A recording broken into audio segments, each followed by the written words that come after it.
আসসালামু আলাইকুম, আশা করি সবাই ভালো আছেন। আজকে আপনাদের সাথে শেয়ার করব আফ্রিকার কালচার কতটা সমৃদ্ধ সেটা। আফ্রিকার দক্ষিণে মোজাম্বিকের তেত প্রদেশের উচ্চভূমিতে অবস্থিত এক ঐতিহ্যবাহী জনপদ হচ্ছে আঙ্গোনিয়া। এই জায়গাটা এখানকার অধিবাসীদের ইতিহাস, সংস্কৃতির এবং আত্মার প্রতীক। শত শত বছর ধরে দক্ষিণ আফ্রিকার আঙ্গোনি জনগোষ্ঠী এখানকার পাহাড় এবং উপত্যকার ভিতর দিয়ে এসে গড়ে তুলে একতা, সাহস এবং ঐতিহ্যের এক রাজ্য। সেই রাজবংশের উত্তরাধিকার আজও বহন করছে আঙ্গোনিয়ার, যাকে বলা হয় রাজাদের রাজ্য বা সকল রাজাদের রাজবংশ। আঙ্গোনিয়ার ইতিহাস শুরু হয় 1800 শতকের মাঝামাঝি, যখন আঙ্গোনি নেতা মেসেকো এম্পোর্তা গোমানি ও তার উত্তরসূরিরা এই অঞ্চলে বসতি স্থাপন করেন। আজ আমরা সাক্ষী হতে চলেছি ইতিহাসের নতুন এক অধ্যায়ের।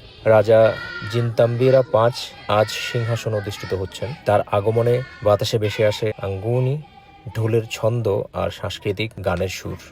সবাই সাবস্ক্রাইব করে আমাকে অনুপ্রাণিত করবেন, যাতে আরও আপনাদের জন্য ভালো ভালো ব্লগ তৈরি করতে পারি।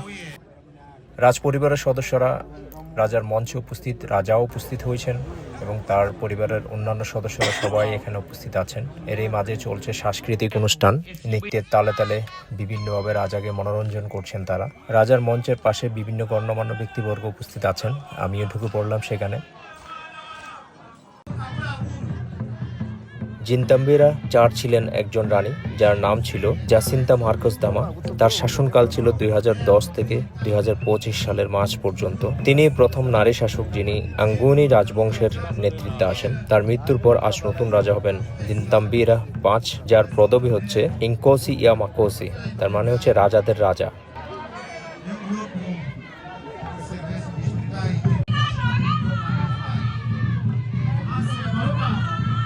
অনুষ্ঠানে অংশগ্রহণকারী একজনের সাথে ছবি তুলে আমি রেখে দিলাম স্মৃতি হিসেবে। আমার কিছু ফ্রেন্ডের সাথেও দেখা হয়ে গেল, তাদের সাথে কিছুক্ষণ আলাপচারিতা হলো অনুষ্ঠান সম্পর্কে। এই অনুষ্ঠান নিয়ে মানুষ এত উচ্ছ্বসিত, তারা মঞ্চের বাইরে গিয়েও বিভিন্নভাবে উদযাপন করছে। এবার আমরা মেলার দিকে যাচ্ছি, যেখানে মেলা বসেছে।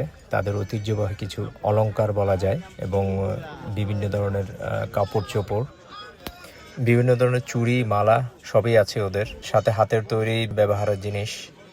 এইখানটায় দেখতে পাচ্ছি শিল্পকর্ম, হাতে আঁকা চমৎকার সব শিল্পকর্ম।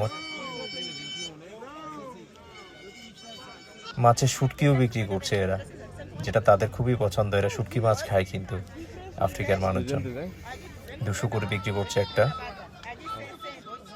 ফলমূলও আছে এখানে। আর এই পাবলিকের কাছে আমি পেলাম আচার, আমের আচার বিক্রি করছে। টবাকো কোম্পানির স্টল, যেটাতে ওরা তামাকের সার বিক্রি করছে।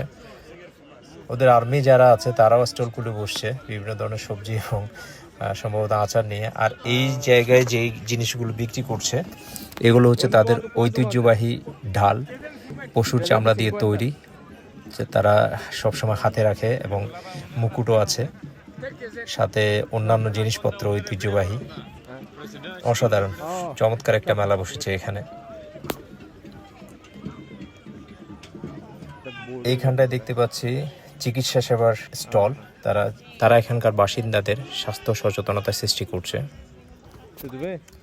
এখানে চমৎকার একটা জিনিস পেলাম, সেটা হচ্ছে তাদের হাতে বানানো সোফা।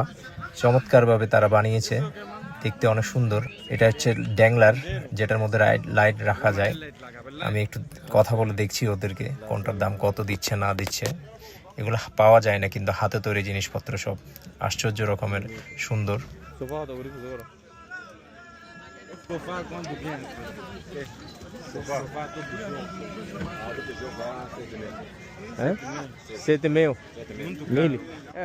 সোফাগুলো আমার খুবই পছন্দ হয়েছে। ওরা প্রাইস দিয়েছে 7,500 মিতিকাশ করে, প্রায় বাংলাদেশি টাকায় 10,000-এর উপরে পড়বে। আর এখানে বিক্রি করছে তালপাতার ব্যাগ, পাখা এবং ক্যাপ। আমাদের দেশে যেমন তালপাকার পাখা বিক্রি করে, অনেকটা তেমনই। দেখা যাক এখান থেকে কি নিতে পারি।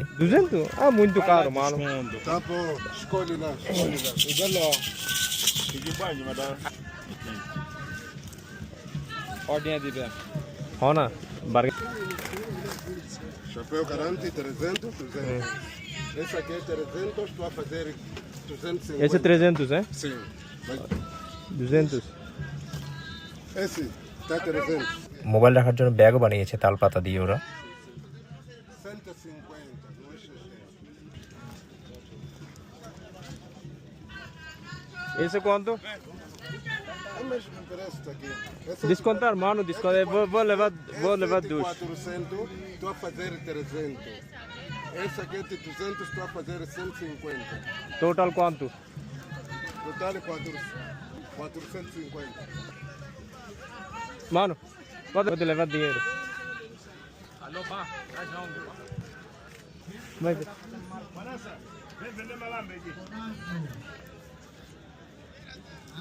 Pinheirinha minha. Esse quanto? Esse paga lá 250 como meu amigo. এখন যে স্টলে আসছে এটা হচ্ছে গোল্ডের একটা স্টল। এটা নিয়ে আমি আলাদা একটা ব্লগ করব। এখানে ওরা গোল্ড বিক্রি করছে বিভিন্ন পার্সেন্টেজের পাথরের মধ্যে।